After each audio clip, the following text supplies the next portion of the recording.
Welcome, new council members. Thank you for your willingness to serve our city. My name is John Salmon. I represent Unified Potential. We're a 501c3 for transportation that's been operating here for about 3 years.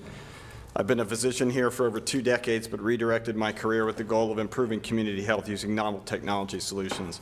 A physician typically aims to improve health of their patient, but the primary determinant of the health of the individual is actually the health of the community in which they live, so-called social determinants of health. In our city, transportation is one, if not the most important of these. Simply put, you cannot live a healthy and happy life if you cannot get where you need to go. And we desperately lack resources to serve those who cannot own and operate their own car. When I speak of the health of the community, I'm really talking about the economy, which is the metabolism of our community. And the disease of that community is poverty. So why does this matter? I've heard multiple times that we have the cure for poverty. High school diploma, marriage before the carriage, and work a 40-hour week. And while this may be true, you can't work a 40-hour week if you don't have transportation. So this claim that everyone has a legitimate opportunity is the Lynchburg equivalent of let them eat cake. This is how existing societal systems perpetuate generational poverty. But the real reason we should view poverty as a disease is money, which we've been talking about a lot tonight. People in poverty get virtually every disease at a higher incidence and have poorer outcomes than their better resourced neighbors. And the treatment of their disease costs money that they don't have, so we as a city pay for it.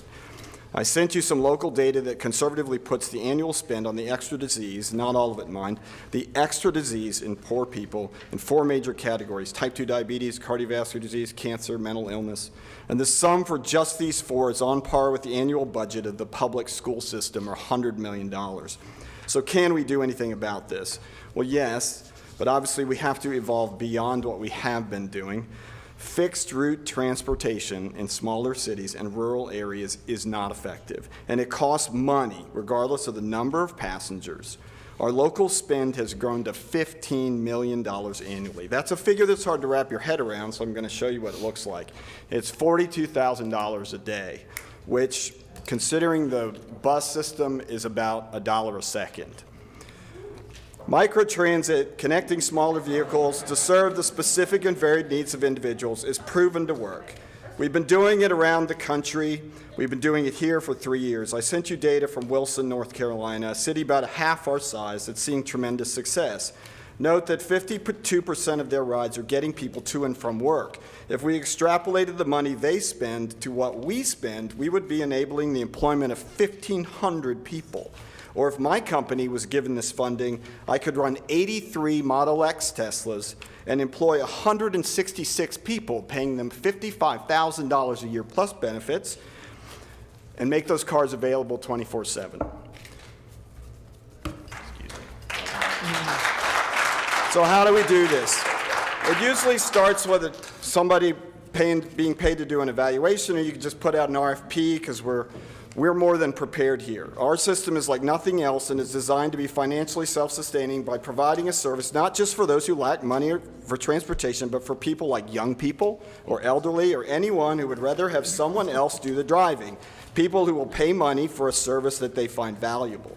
In lieu of doing a survey, we have designed the nation's first prospective clinical trial looking at transportation assets and health and wellness metrics. The study would cost us $250,000, 1.6% of the annual budget of the GLTC. But take a moment and let the magnitude of this opportunity sink in. If we can build a financially sustainable solution that improves transportation assets for our most at-risk neighbors, and those people have a demonstrable improvement in their health, we will have improved the health and wellness of people in our community, the hardest to reach, with negligible spend. There are grants available for microtransit pilot programs, and there's also the Go Virginia project, which has immediately recognized transportation as a massive hurdle. But you are the only ones that can make it happen. If those who guide the city do not step up and lead the way, we as a community will not go anywhere. An effective transportation system serving diverse needs will boost the economy, the health of the city, and all who live here, physically connecting us.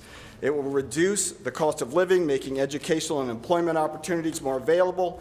It will create equal access to things like health care, but more importantly, shopping, dining, activities, places, friends, and family. It's not a partisan issue. It has nothing to do with an amendment to the Constitution. It's about improving lives, assuring liberty, and enabling our pursuit of happiness.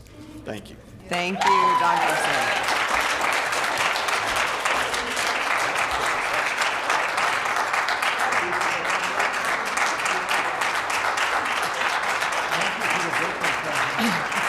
Is that Councilman Helgeson's birthday present?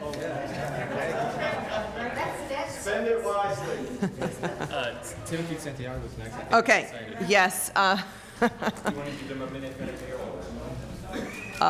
You might want to, We can work while he... if you want to come around. Thank you, Dr. Salmon. We are now going to hear from Mr. Timothy Santiago regarding